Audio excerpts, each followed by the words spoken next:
Hello and welcome to Mickeyology, where we take Disney movies a little too seriously in an ongoing attempt to trace them to their historical settings. I'm Austin Rathall, history teacher and Disney devotee, and today I'm examining one of the most underappreciated movies in the Disney canon, Brother Bear. This movie has beautiful scenery, a solid soundtrack, plenty of humor, and it is very vague as to when and where it takes place. Still, I'm going to see if I can trace the story of Kenai, Koda, and the lights that touch the earth back to its most likely historical setting.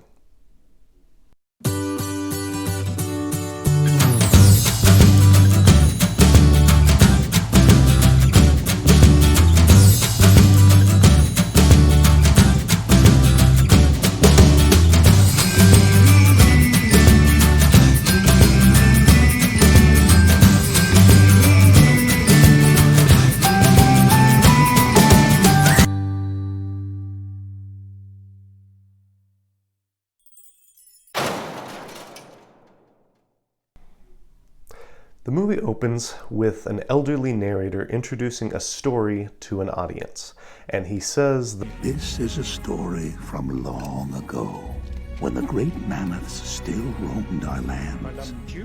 The rest of the movie is basically an extended flashback from that point onward, and we do see mammoths several times in the film.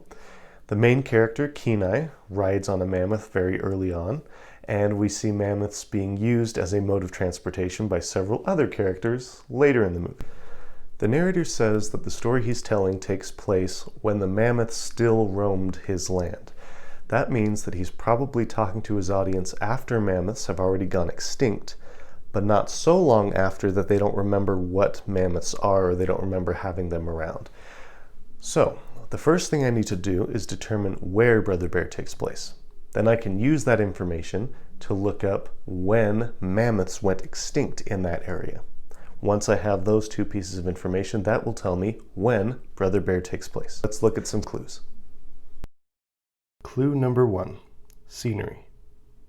Brother Bear features some beautiful scenery. We see glaciers, mountains, forests, and a lot of other pieces of landscape that seem very reminiscent of what you would find in a North American national park. And it turns out that's exactly where the filmmakers drew inspiration from when they were making the movie.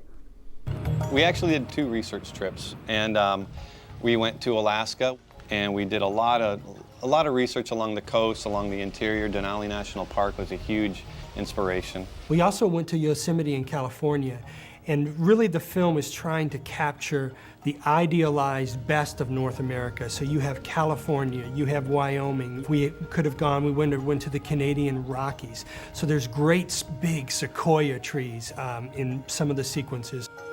So we know that the movie's locations are drawn from many different places all across North America. That tells us what continent the movie takes place on. That's a start, but North America is huge, and it's hard to believe that Kenai and Koda walked to Alaska and California and Wyoming in the space of only a few days. And even if they did walk all of that way, I mean, we know they rode mammoths for part of that journey, but still we need to know where Kenai's home is.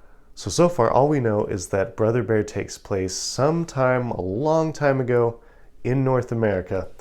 If we want to get more specific than that, and I would like to get more specific than that, then we need to examine some more evidence. Clue number 2, wildlife.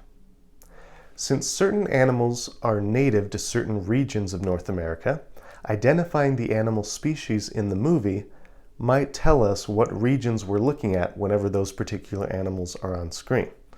So, let's start with the star of the show, the bear himself, Kenai. Of the many species of bear that can be found in North America, the one that I think Kenai looks most like is called the Kodiak bear. This is a subspecies of brown bear, and it is native to the Alaskan archipelago. If Kenai gets turned into a Kodiak bear, then that might mean that Kenai himself is an Alaska native. Assuming that the spirits are kind and considerate enough to turn Kenai into a species of bear that is native to his home region. Eagles also feature prominently in the film, and it turns out that bald eagles are actually more abundant in Alaska than anywhere else in the United States. The eagle also serves as a spiritual symbol for many Alaska Native nations, just like they do in the movie. We also see white bighorn sheep in the movie, and these appear to be Dall sheep. And where can Dall sheep be found? In Alaska and the Yukon. So far, Alaska appears to be the best candidate for the physical location of Brother Bear. Chipmunks also appear in the film. Chipmunks can be found all over North America, so no surprises there. However, according to this website, there are no chipmunks in Alaska. Then, of course, there's the moose. Rut and Took are obviously Canadian moose, and that animal can be found all across Canada. This doesn't tell us much. However, Rut and Took are also very large even for moose. Kenai only comes up to about their shoulders when he's in bear form. That means that Rut and Took might actually belong to the largest known species of moose, which is called the Alaskan Yukon moose. By the way, chipmunks, while they can't be found in Alaska, they can be found in the Yukon. Clue number 3, culture and language. Animators deliberately modeled the members of Kenai's tribe after Canadian and Alaskan natives.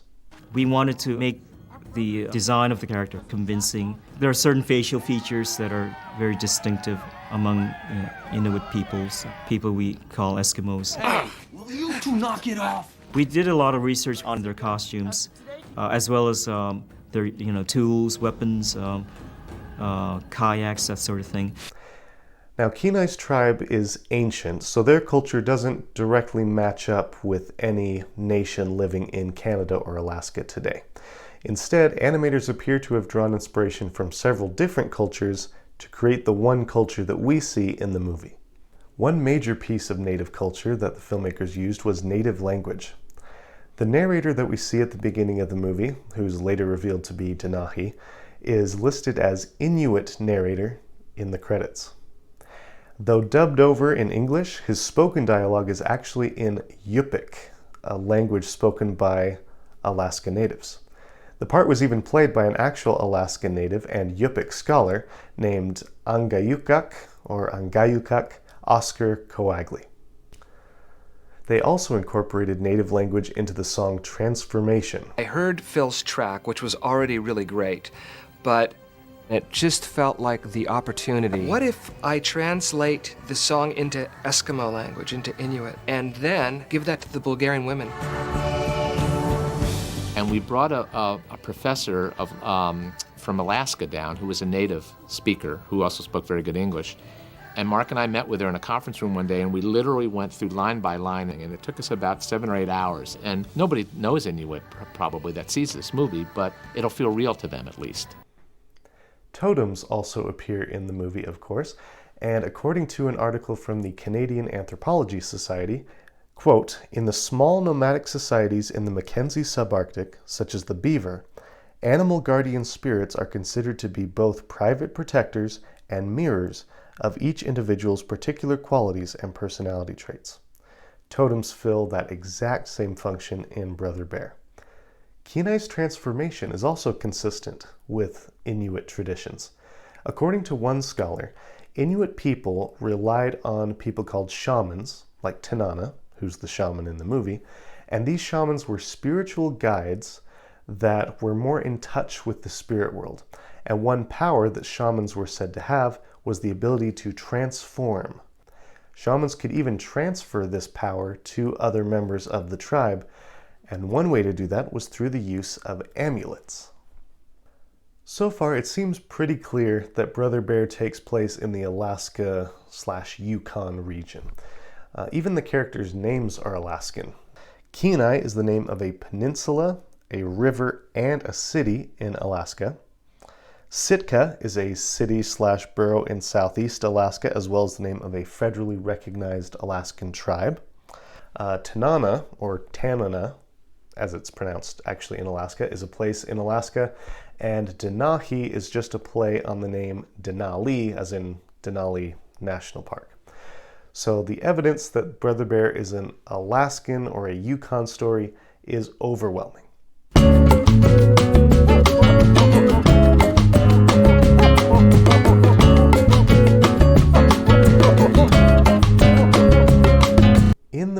Kenai and the members of his tribe believe that the northern lights, or the lights that touch the earth, are caused by spirits that come down to the mountain. And this belief actually has its roots in Inuit legends. According to reports from European explorers, there are traditions all across Canada and Greenland about how the northern lights are caused by spirits, and the movements of the lights is caused by the spirits who are either dancing or playing football, or soccer, as we call it in America. Now that we've established where the movie most likely takes place, we can start to determine when. So, when, if ever, were there mammoths living alongside humans in the Alaska-Yukon region? Clue number 4, science and archaeology. Humans and mammoths did live alongside each other in North America during a period called the Pleistocene Epoch. According to PBS, the Pleistocene Epoch lasted from around 1.8 million years ago to about 8,000 years ago. Brother Bear must take place near the end of the Pleistocene Epoch. This would be a time when human beings have already reached the Alaska-Yukon region, but before mammoths have gone extinct there. Experts disagree on exactly when mammoths went extinct in North America and on when exactly human beings reached North America. According to an article in Scientific American, mammoths may have gone extinct around 11,400 years ago on this continent, while humans got here around 13,500 years ago. But mammoths might have lasted longer in North America than we originally thought, and humans may have arrived here earlier than we originally thought as well. According to a 2013 article in Canadian Geographic, the last mammoths actually may have died out in North America 9,000 to 10,000 years ago. And according to the Smithsonian, there is evidence that humans were already living in the Yukon region 24,000 years ago. So when in that wide window of time does Brother Bear fit? The answer may lie in the tools that we see Kenai and his brothers use. They use spears with spearheads that resemble what we call Clovis points. Clovis points did not appear in North America until about 11,500 years ago, which means that Kenai and friends are probably living around that time, or maybe even later. Conclusion. Based on the movie's scenery, wildlife, and culture, and based on the research of scientists, I believe that Brother Bear takes place in the Alaska-Yukon region circa 10,000 BCE. So, what do you think of my conclusions? When and where do you think Brother Bear took place? Do you have any evidence that contradicts my findings? Is there a movie that you want me to analyze next? Let me know in the comments. Also, be sure to like and subscribe for more videos like this one. Thank you for watching. Bye-bye.